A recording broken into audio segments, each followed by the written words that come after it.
This might seem a bit dramatic, but I think it would be most beneficial to the DC brand if there was a ban on utilizing the Suicide Squad in any major way for the next 7 years or so. DC, I beg y'all, put the squad to rest for a little while. We'll be alright and your money won't be hurt in the process. Put them hoes on ice. I can understand a company wanting to bank off the success of something. I mean, there's a reason why there's an overabundance of Batman media throughout the past handful of decades. The character has single-handedly become DC's biggest cash cow. But a big problem with that is the lack of giving emphasis on their wide range of characters who offer a lot of complexity and depth for future stories. And WB's weird obsession with the Suicide Squad group is something that will never cease to amaze me. I don't hate the Suicide Squad or anything as a concept, but there's no way they're interesting and intriguing enough to warrant the number of projects made about these characters. They've been pushed more than the likes of some of the heavy hitters of the Justice League in recent years, especially Harley Quinn of all people. Sometimes I wish the Suicide Squad 2016 movie in the DCEU never happened, since that's where the Suicide Squad push really started to take effect. The movie made decent money, I guess, but it was universally hated on, and you'd think it made over like $1.5 billion or something on the worldwide box office with how many shows, movies, and even games have centered on the Suicide Squad since the film's release. I kid you not, during the development process of Suicide Squad Killed the Justice League, Warner Brothers executives offered unsubstantial insight when reviewing demonstrations of the game, as they expected the Suicide Squad to become a billion-dollar franchise. I beg your pardon?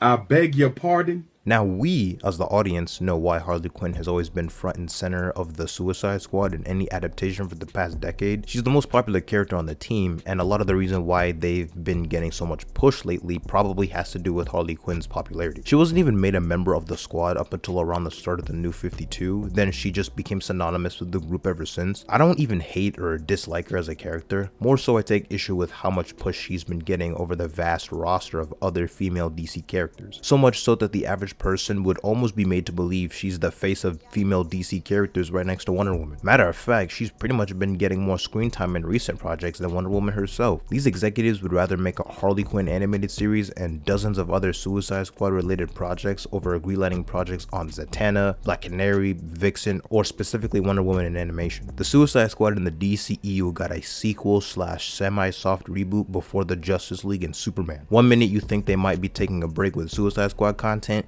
the next thing you know, a video game or another animated movie or show gets announced or something. Say you like the new Suicide Squad live action and animated movies? You know what? Here go 2 more for y'all. I prefer the idea of Task Force X being more focused on being a secret government operated black ops group focusing on semi-grounded low-key type of missions. Maybe the team gets sent to assassinate the leader of another country in conflict with the US, take part in a get in and out extraction kind of mission, considering the members of said team aren't crazy powerful compared to other DC characters. Yet for some reason we get iterations of the group traveling to different dimensions or worlds for the sake of Amanda Waller's goal in extracting resources and knowledge, others fighting Brainiac and traveling the multiverse to kill other Brainiacs, which is something the freaking Justice League somehow couldn't accomplish, or having the ability to kill Justice League members with sheer plot armor. There's the infamous 2016 film where the squad fights an ancient deity CGI monster with the classic portal beam in the sky trope with some of the goofiest dancing from Enchantress I've ever seen in a film. What the fuck are you doing? I think one of the issues contributing to the oversaturation of the Suicide Squad is their use of a similar roster over and over again in recent years. A big issue with Kill the Justice League is the game's roster is pretty lackluster both for the Suicide Squad and the Justice League. What do you mean there's only 4 people on Task Force X? The freaking Justice League are mind controlled. I'm calling the whole damn cavalry. This could have been the perfect opportunity to have members who traditionally have beef with certain league members in main continuity instead of just manifesting artificial conflicts between characters. For example, why make Deadshot have a grudge against John Stewart Green Lantern? That's such a random matchup. You could have had Cheetah for Wonder Woman or a Black Manta for Aquaman. The league's roster would have been 10 times better with a couple more heroes. Say you want Killer Frost on the team? Nah, you get Mrs. Freeze. Be grateful for your Lord and Savior at Warner Brothers. The premise of the game just doesn't work to begin with. If you wanted a game where you play as the villains to fight the heroes, the Legion of Doom was right there. Just use the 7 founding members of the Justice League and have the villain of each member on the team. Don't even bother having this set in the Arkhamverse, as that was a detriment from the jump. You could have had Lex Luthor, Joker or Bane for Batman, Sinestro, Gorilla Grodd, Cheetah, Black Manta, and Ma'ala Fa'ak from Martian Manhunter. You could have just done a variation of the Justice League Doom animated movie for a video game. Like, am I cooking or am I cooking? It's kind of lame to see not only a small, dull roster, but also no sense of stakes when nobody dies from the squad themselves as they're meant to be expendable. Literally in the first 10 minutes or so of the Suicide Squad movie, there's an entire team that dies when they first enter Corto Maltese.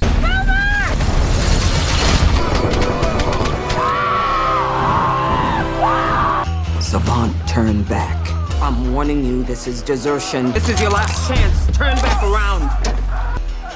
Damn it.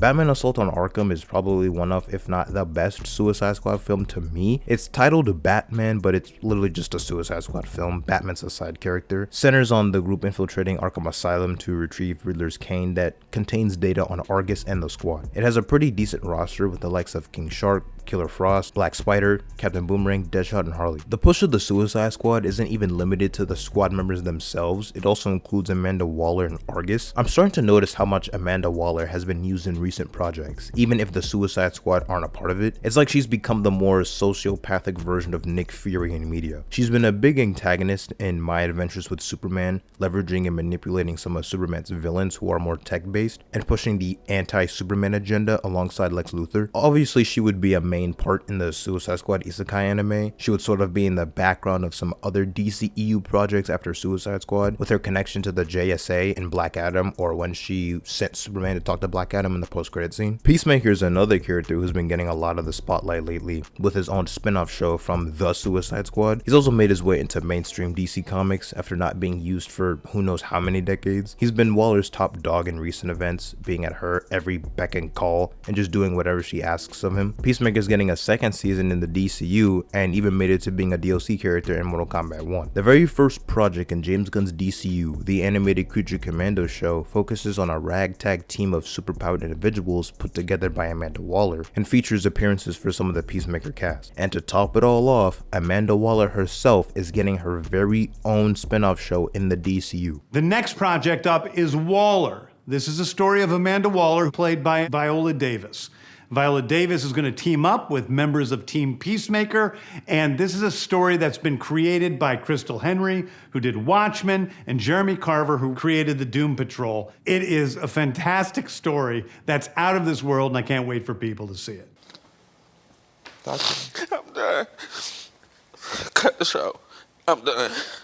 Take me off. Not gonna lie, out of all the projects announced in the new universe, the Waller show is probably the one I'm the least excited for. I know the 3 Amanda Waller diehard fans across the globe are happy as hell and feeling themselves over the Waller spin-off announcement. I just personally don't see the need to give Waller her own show if it's described as a Peacemaker season 1.5, where you can just make her a more prominent character in Peacemaker season 2 or Creature Commandos. I'll still check it out, I hope it's good, but man, out of all the characters you could have given a show to, you chose Waller? I'm all down for giving lesser known obscure characters projects, and there are a lot of characters who aren't A-listers that do deserve their own titles, but if you asked me which somewhat known but not A-list characters I would give projects to, Amanda Waller wouldn't even crack the top 20. Zatanna, Justice League Dark, The Question, Plastic Man, Static, Green Arrow and Black Canary, Martian Manhunter, Mr. Miracle, The Doom Patrol. I could go on and on. It's like she's been manifesting into this Justice League-like level threat that's been built up over the course of several stories. DC Comics currently has this crossover event called Absolute Power going on with a bunch of their heroes banding together, and you'll never guess who the main bad guy is. Amanda freaking Waller. It focuses on Waller's disdain for superheroes and trying to take them out of the equation, framing them as horrible monsters to the eyes of the general public thanks to AI. Teaming up with the likes of the Brainiac Queen and more notably Failsafe, a robot made by Batman's backup personality called Zur-En-Ah in case his mind were to be tampered with. That personality made a contingency against his other self, or main Batman, in case he ever took a life, and when Penguin faked his death and Batman took the heat, the fail-safe android was activated. So it's pretty much the Bat God Batman with prep time thing, but on steroids, soloing the likes of the entire Batfamily and the Justice League. Batman ended up multiverse dimension hopping to other universes where his Zur-En-Ah persona would touch the minds of the other Batman Zur-En-Ahs across the multiverse, and the Zur-En-Ah persona basically transferred his subconscious into Failsafe's Wayne's body, making him even more of a threat. So it's pretty much an unhinged Batman, obsessive in stopping all crime without any of Bruce Wayne's morality. He was thought to be defeated by Batman and the rest of the Robins, but he was picked up by Amanda Waller, and now his smarts are being used to strip DC's heroes of their powers and run amok, being able to utilize technology to drain the likes of powerful magic users and other popular superheroes. I'd rather see WB/DC give a fraction of the love they've been giving to the Suicide Squad to the dozens of other teams that are far more interesting. Where are the projects on the Doom Patrol, the Justice Society of America, the Teen Titans, hell, the freaking Justice League? It's safe to say that myself and many others are high-key tired of this group. Same could be said for Harley Quinn, as I've seen a lot of people complain about the overexposure of her character and just how much DC has tried to push her since 2016. I don't want to see any more Suicide Squad content for a hot minute. They're not the A-listers WB thinks they are,